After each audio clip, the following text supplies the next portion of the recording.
What's up, everyone? This is Three Questions and a Song, episode number 116. We're coming at you on musicfrom412.com, buildascene.com, rootaroo.radio.com, and xrpradio.co.uk. Behind me, if you're not familiar, is the video channel from Music from the 412. Go to musicfrom412.com/apps, APPS. We have video apps, we have a radio station, we have on-demand video, all featuring bands from the Pennsylvania and surrounding areas. And we even have a segment called Get Out of Town, which is sponsored by Build a Scene. And you will hear bands like the one that I'm about to speak to. With me tonight on episode 116 is Jozey from Jozey and the Corruption.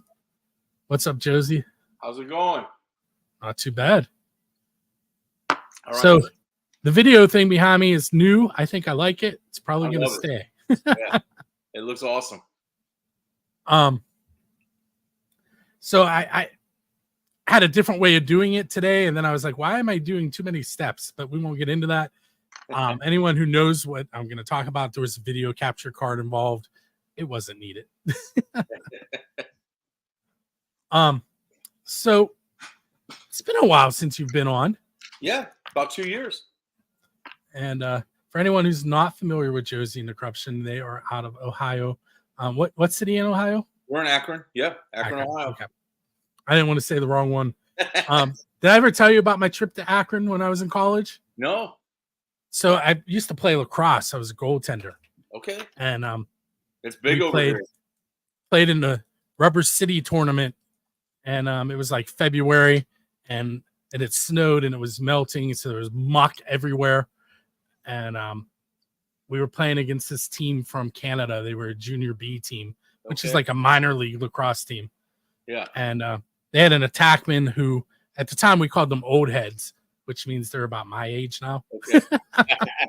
And he was cherry picking, and nobody could cover him. And I cross-checked him, which is legal in box lacrosse, which is what he played, but not legal in field lacrosse.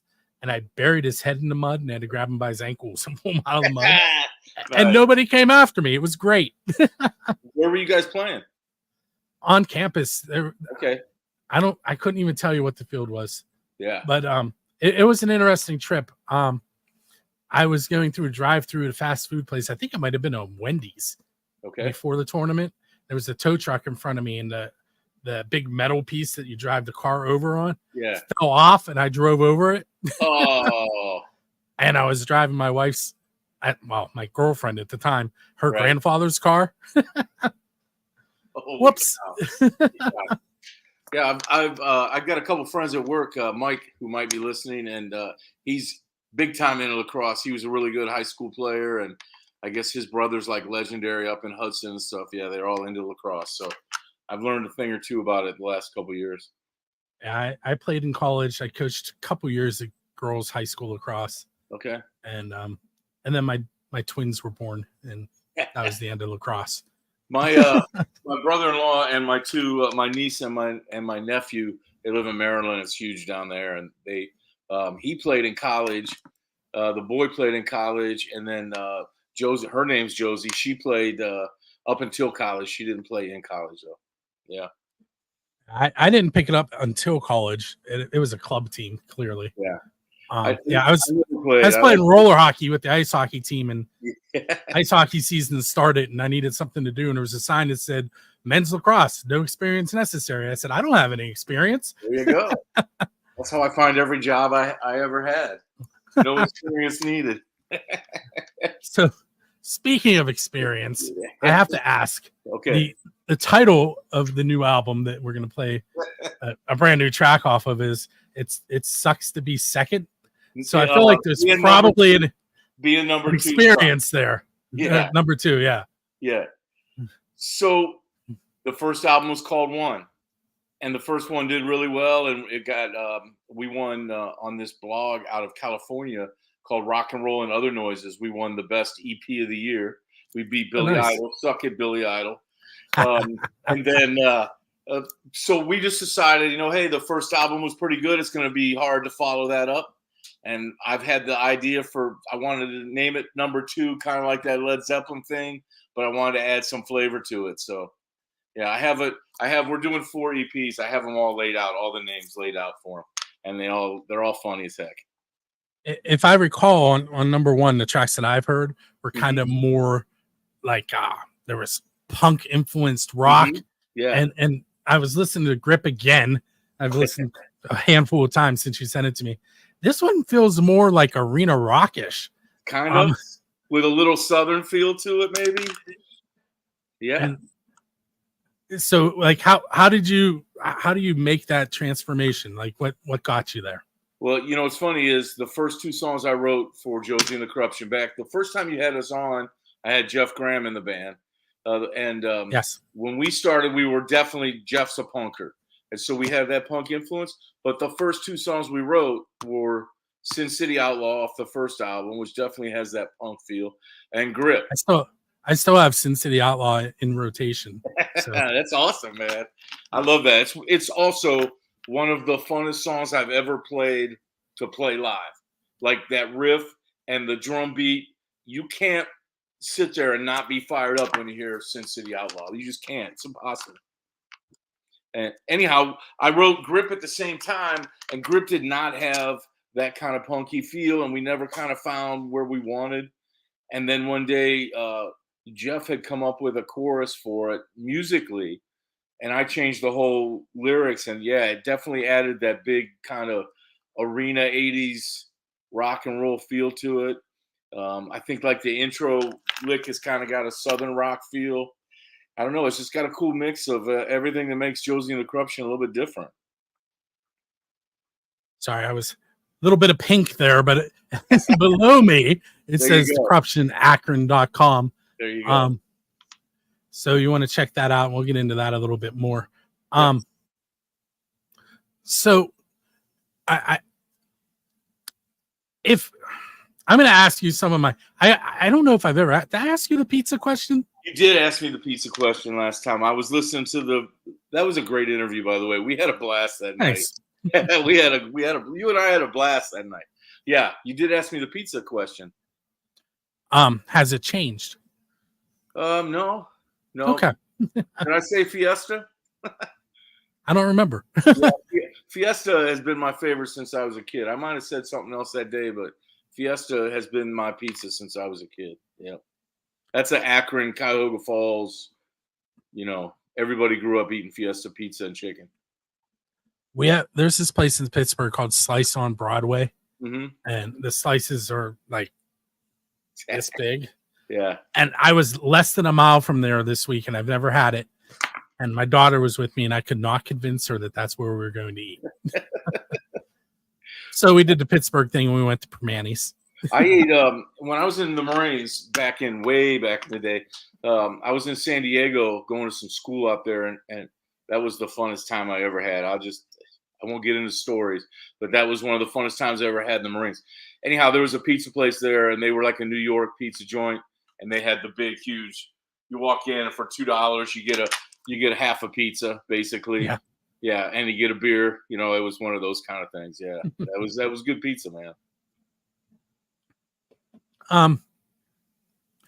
So tell me a little bit about is it an EP or is it a full length?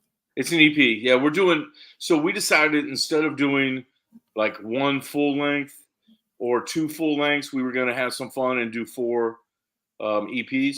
And, then we can kind of have some fun with the titles, and we can mix and match some songs and kind of, put together some stuff that's a little different. Plus, our goal is to go out on the road next year for a little bit, even if it's just a couple of weeks. And I always think it'd look a little better coming in and setting up a merch booth, and you got a couple CDs up there for sale and that kind of stuff. And so, yeah, we're just having some fun. We're going to put out 4 of them. And then the other thing we're going to do in the fall is we're taking the first album. I'm sorry, pause for a second and watch the video over my shoulder. I know, man. What's going on there? Well, no, I thought that was Vanilla Ice for a minute playing drums. But... Sorry, go ahead. That's all right. That's awesome. So, yeah, we're going to take the first 2 albums and we're going to make a vinyl and do a vinyl release of the first two, and then we'll do the same thing with the next two. Just because I don't care if anybody in the world buys it. I have a great vinyl collection, and I want a vinyl album that says Jozey and the Corruption has my stuff on it. So I don't care if nobody else ever buys one. I'm doing it for me. So have you heard of Least of All Records? I have not. So it's like Leestav. I'll look it up. It's Yeah. in New York. It's in New York City. Okay. And what they do is they bring bands in and they record direct to the vinyl. Oh, And it's a one take. So like people will order ahead of time and give them a message, and the band will say something to the person. So it becomes a personalized copy, a one-off copy of that performance. that's pretty cool. That is, I want to say after all the shipping and everything, it was like $30, which is a little pricey, but I still bought it. Yeah. I mean, that's what. So if you do like 1,000, let's say we do 1,000 of those albums, we'd have to sell them for like $20, $25 to make any kind of money. Even if like that, we'd have to do that and then hopefully sell, say 50 of them, you know, just to make our money back. But the guys and I already decided we don't care. We just want them. There's a new vinyl press company in Pittsburgh. I think they're called Hellbender Vinyl. Okay. I don't know much about them other than I know Jeff Benton is attached to it, and he runs Misra Records, and there's another other record company that he's president of, but I can't remember the name. I'll have to look them up, check them out. Yeah. Very new, like recently in the last couple of weeks, I've seen it popping up on Facebook. Okay. Yeah, I'll have to get the link from you and check those out. So we know Grip is on there, and you have another one that you released already. I Am Rock. I Am Rock. What else is planned for that? So we have a video for I Am Rock that'll be coming out in about 2 weeks. We had some issues. You should send that to us. I will definitely send it to you. It's pretty good. It came out pretty good. It was a hassle. We had some issues, but it came out good. So that'll come out in about 2 weeks, and then then after that, Grip will come out. We'll have a video out for that. We have a song called Feed It, which is definitely like 80s hair metal, classic rock kind of punky song. It's so catchy. You can't walk away from it without singing the chorus. Just like I feel the same thing with Grip and I Am Rock. I mean, that's my goal on any song I write is when you're done listening to it one time, you know the chorus and you can sing it. We played a show 2 years ago when the first album came out.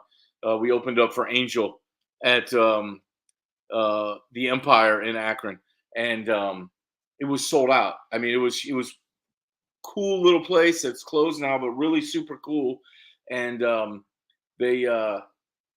we opened up anyhow. There's about 185 people in there. And when I left, or when I was getting ready to leave, there's a guy that came up to me and he said, "Hey, I came here to see Angel. I've never heard of you. I've never heard of the other bands that played tonight." He said, "When I leave tonight, I'm singing I Am Rock and I'm singing Cocaine for Breakfast." He goes, "I can't get those two songs out of my brain. I can't get them out of my head. I'm going to be singing those." And, that's exactly the reaction that we want. And I feel that Grip and I Am Rock and Feed It definitely have those.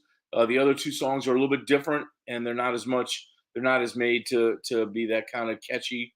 One's kind of more of a metal song, and one's kind of, I don't know what you call it.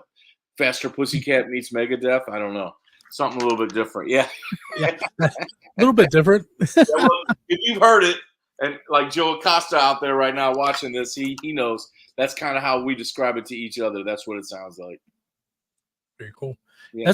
Let's take a break and listen to Grip, and we'll be right back. Awesome.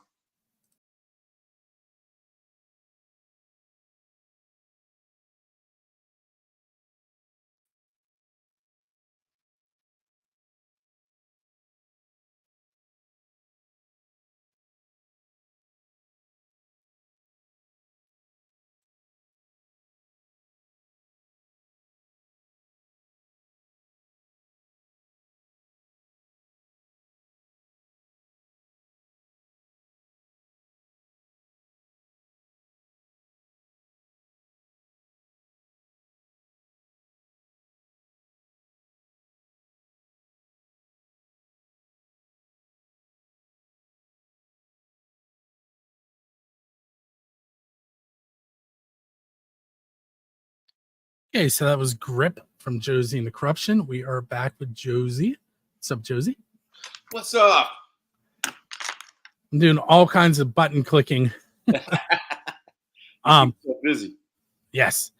So in the background, I'm going to take Jozey and I off the screen again for just a second. I want everybody to take its moment and look at this photo, and we'll be right back.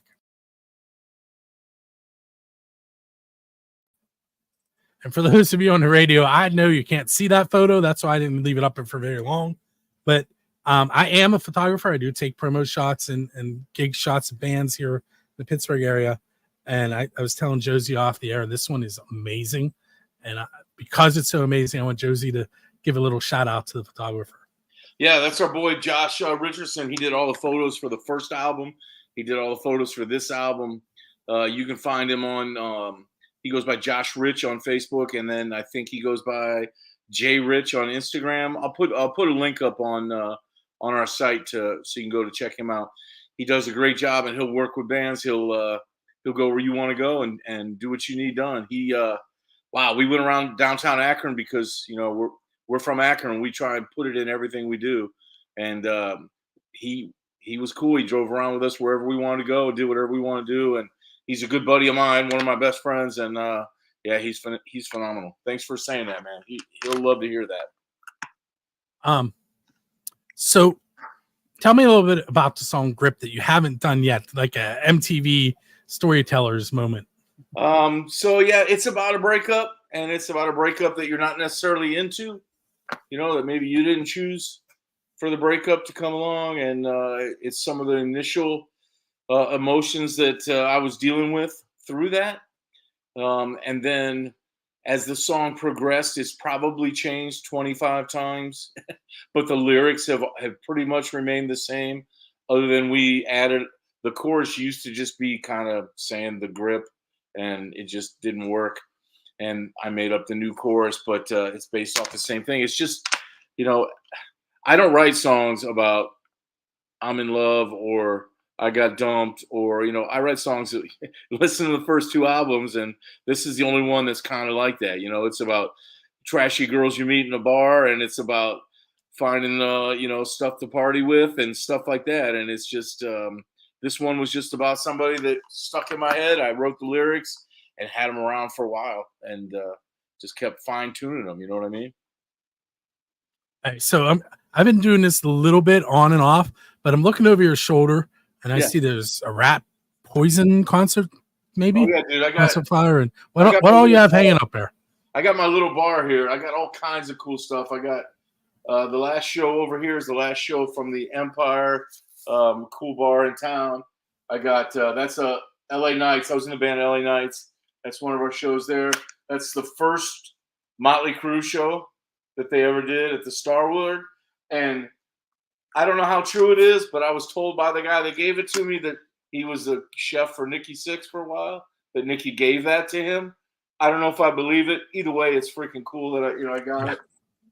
That's another show from the Empire, Less Than Zero. Yeah, there's a Guns N' Roses one back there at the Troubadour. There's one up here that we played with Gilby Clarke. That last year's CD release. Yeah, I got all kind. Yeah, there's a Rat Poison one right here. And then there's one from when I was in a band called Mob Scene. I don't know if you remember Mob Scene or not, but I do not. Yeah, back in the early 2000s. Yeah, it was a metal band. So I got all kinds of cool stuff up here. My little shrine to myself.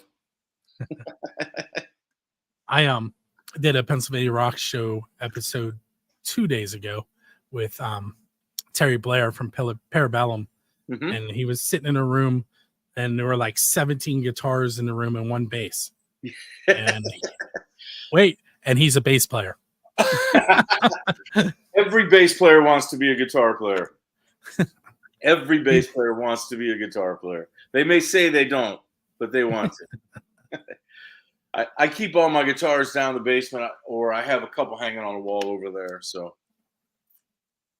right. So let's talk gear for a second. What's that one piece of equipment that you have to have, and if you forget it, you're going back to get it? Well, I mean, I have a pedal board. I have two pedal boards that I use, so I'm not gonna be able to play a show without one of my pedal boards for sure.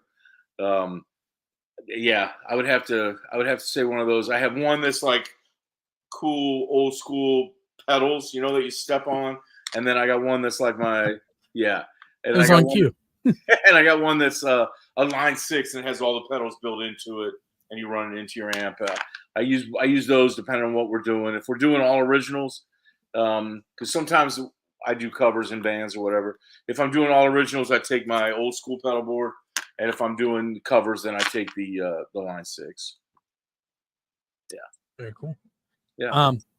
So just me noticing, this is Steve Hawk behind me. He has Okay. a brand new album coming out. I messed up the title of his song on the PA Rock Show 2 days ago. Man, The song is Above Me, and it's the very first song in that episode. So everyone should go check it out, listen to it. It's acoustic rock song, very cool. But I messed it up, so I'm going to throw it in here too, give it a little more love. So I'm going to ask you. We'll go with 2 more questions. Okay. We're I'm going getting more than my 3. I'm getting a good amount. Yeah, that title means nothing. Someday I'm going to come up with the actual plan for this one and stick with it. All right. So you get to sit down at dinner with 3 people in the history of the world. So you can use a DeLorean and go back in time if you need to. Okay. What 3 people are you bringing to dinner with you, and why those 3? Okay. Let me think about this for a second. I'm going to say Benjamin Franklin, because that dude had his hands in everything, man.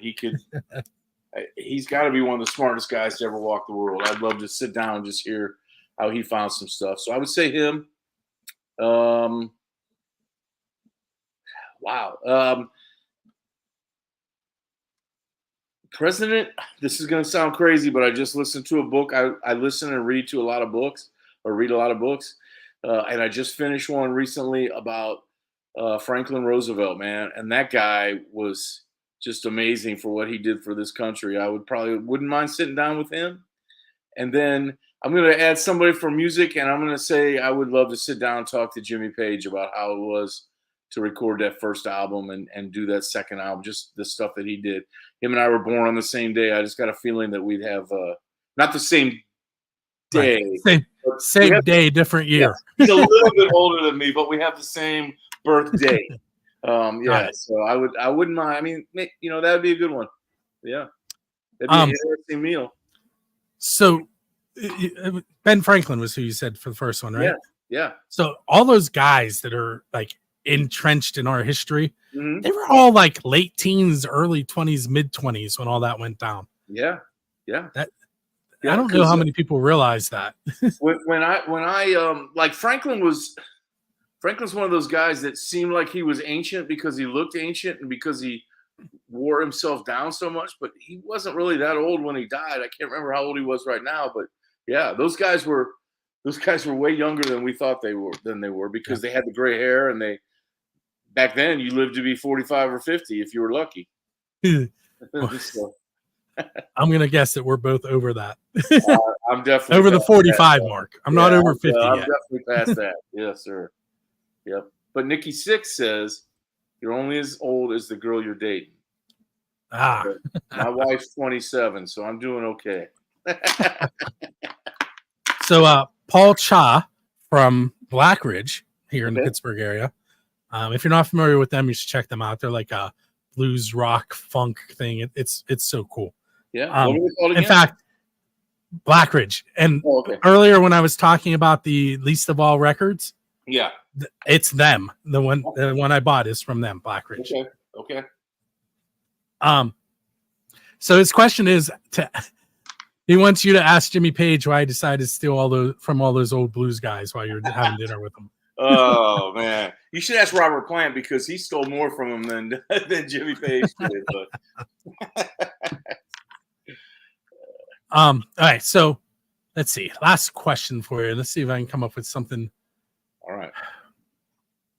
See, it's hard when I've done 730 3, I think, episodes of the Pennsylvania Rock Show. Yeah. 116 of this. It's hard to come up with new questions. I understand. Let me think.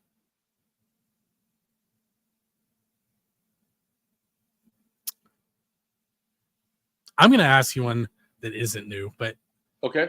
All right. So you're standing at the corner at the crossroads. Okay. That Robert Johnson stood at and sold his soul to become the greatest blues guitar player of the time. Right. Why are you there waiting for Satan? Wow. I think if I made that choice, and I can reword that too, because I do teach at a Catholic school and I get it. Yeah. What's that one thing that's just out of your reach that you're still trying to obtain? Yeah, I think. Well, if I'm going to go and do music, I'm gonna want to be able to write that perfect song. Like I'm a good guitar player. I'm a average singer. I pride myself on being a good songwriter to above average. I mean, I think I'm pretty good songwriter. I think that if I was going to do that, it would be to be able to write an amazing album, an album that would live in infamy forever, something that would just be, my legacy, and just leave that for everybody to remember me by. Writing songs. Yep. I like it. And there are so many albums that you can rattle off that, Led Zeppelin stuff and, Boston's first album. Boston, even Kiss's Destroyer. There are so many songs off of there that they were still playing when they finished. For sure. And those, you get that one album. I would just love to have that one album. Yeah.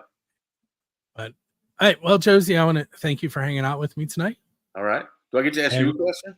Sure. Go ahead. All right. I'm gonna ask you a question. Who do you think, who's your favorite guitar player? In a signed band or an unsigned band? I don't care. My favorite guitar player right now, I mean, I love all the guys I've always loved, but one of the guys that I love to watch right now is Curran Murphy from 72 Legions, and now he's out on tour with Venom. Every time I watch that guy, I want to break my guitars and walk away. He's just amazing. He's the guy that also produced our albums. Yeah. So I'm going to go with a local guy, and you might even know him. Okay. It's not John Lane, is it? No.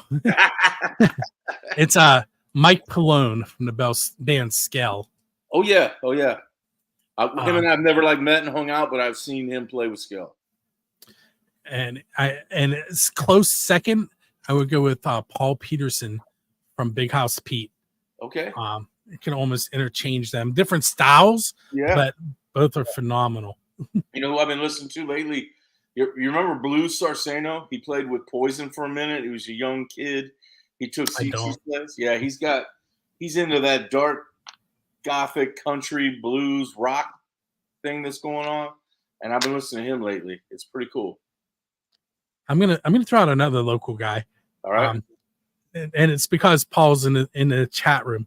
So Paul is a guitar player in Black Ridge. He writes all the music. Mm-hmm. But I'm not going to say Paul. I'm going to say his cohort, Joey Connor, who is really, really young. And I say that because I went to school with his dad. But okay. Let's see if Paul pipes in. Maybe he'll give us a guitar player that he's interested. Well, he checks out. I'll tell you who my favorite drummer is right now. My son. He's out there taking on the world. He's played with. He toured Europe with 72 Legions. He finished up. I don't know if you ever listened to Inhuman Condition out of Tampa. It's the guy from Obituary and Deicide, and he played drums for them on tour. I just went to Puerto Rico and saw them play down there a couple weeks ago. Yeah, he's tearing it up. He's only 21 years old, and he's a badass. We're writing an album together. I think the last time you were on, he had just started playing with the band, maybe. Yeah, he had just joined 72 Legions. Yeah, just graduated 2 years ago. Yep. I don't know if Paul was going to answer us. Well, if you want to answer. But hey, well, let's I'm going to let you ride off into the evening. I appreciate it, man. So everyone, make sure you check out Jozey and the Corruption. It's thecorruptionakron.com. Mm-hmm. And do you have a release date for that EP? So the EP, you can get it on Bandcamp. You can buy it on Bandcamp. That's the only place that it's available right now. We're going to release the other Grip and Feed It first as singles. I learned on the last album that you can't get selected to get on certain playlists if it's not a brand new release. So release the singles first, then we're going to release the whole EP. So I would assume that'll be out in October or so, the whole thing. But you can go on Bandcamp and buy it and download it, and then in 2 weeks it'll be on our website. You'll be able to go on there and buy the physical copy. Okay. So make sure you do that. Head to thecorruptionakron.com. And if you're in the Akron area and you're in a band, look, share some shows with Jozey and the Corruption, and get some contact information for his photographer, because again, that guy's phenomenal. Yeah, Josh Richardson, man, he's awesome. Hey, Bill, we appreciate you. You're always behind us and supporting us. It's the third time you've had me on. I appreciate it big time, man. I know that it's really meant a lot to me and to my band. We really appreciate what you do, and I hope everybody else out there is feeling the same way. I have fun with it, and I learn different things, like today's video behind me. And I didn't say the F word tonight, Bill. I know. I better disconnect. With that, make sure you check out 3 Questions and a Song on the 1st and 15th of each month. And every Monday night, I am on the interweb everywhere with the Pennsylvania Rock Show. You can check them all out at buildthescene.com. You'll find all our affiliate radio stations and all that stuff there as well. My name is Bill. Make sure you check us out. Thanks for hanging out with us. Thanks for hanging out, guys. Jozey and the Corruption.